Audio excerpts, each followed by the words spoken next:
जब अर्जुन ने युद्ध करने के लिए साफ मना कर दिया तब उसके बाद क्या हुआ, इसको संजय आगे के श्लोक में बताते हैं।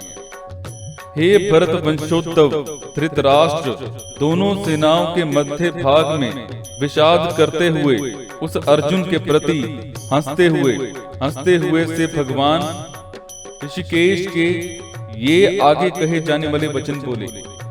अर्जुन ने बड़ी शूर वीरता और उत्साह पूर्वक योद्धाओं को देखने के लिए भगवान से दोनों सेनाओं के बीच में रथ खड़ा करने के लिए कहा था।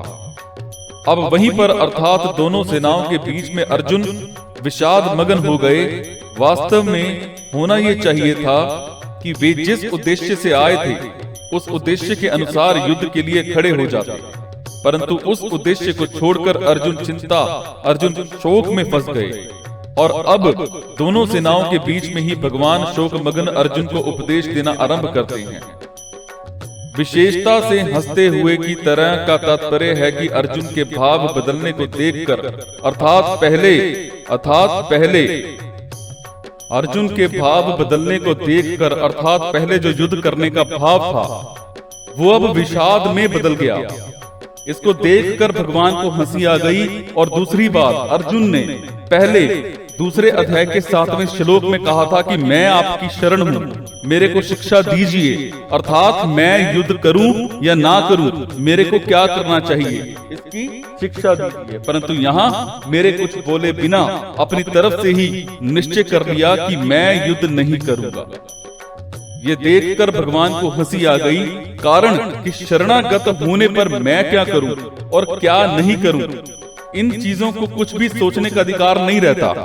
उसको तो इतना ही अधिकार रहता है कि शरणै जो काम कहता है वही काम करे।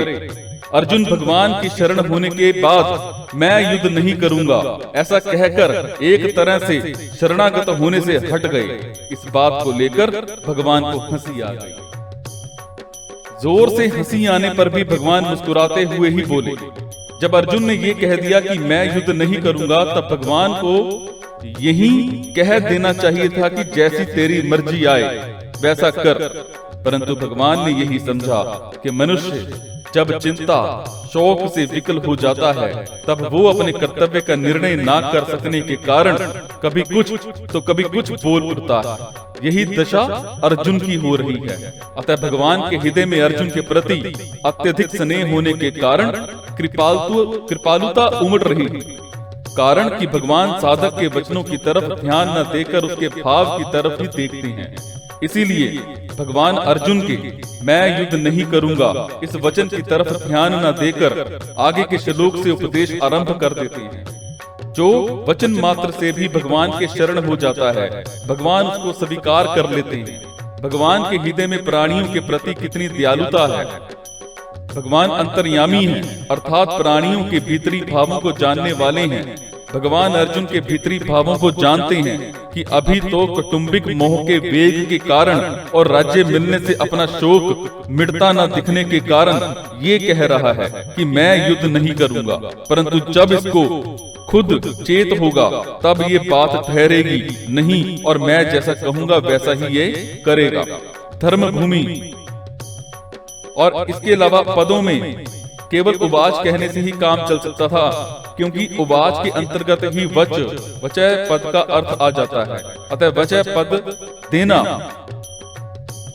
पुनरुक्ति दोष कहलाता है, दिखता है, परंतु वास्तव में ये नहीं है, परंतु इसमें एक विशेष भाव भरा हुआ है। अभी आगे के श्लोक से भगवान जिस रहस्यमय ज्ञान को प्रकट करके उसे सरलता से सुबोध भाषा में समझाते हुए बोलेंगे, उसकी तरफ लक्ष्य करने के लिए यहाँ वचय पद दिया गया है। धर्मभूमि कुरुक्षेत्र के एक भाग में कौरव सेना खड़ी है और दूसरे भाग में पांडव सेना। दोनों सेनाओं के मध्य भाग में श्वेत घोड़ों से युक्त एक महान रथ खड़ा है। उस रथ के एक भाग में भगवान श्री कृष्ण बैठे हैं और एक भाग में अर्जुन। अर्जुन के निमित्त मनुष्य मात्र का कल्याण करने के लिए भगवान अपना अलौकिक उपदेश आरंभ करते हैं और सर्वप्रथम शरीर और शरीर के विभाग का वर्णन करते हैं।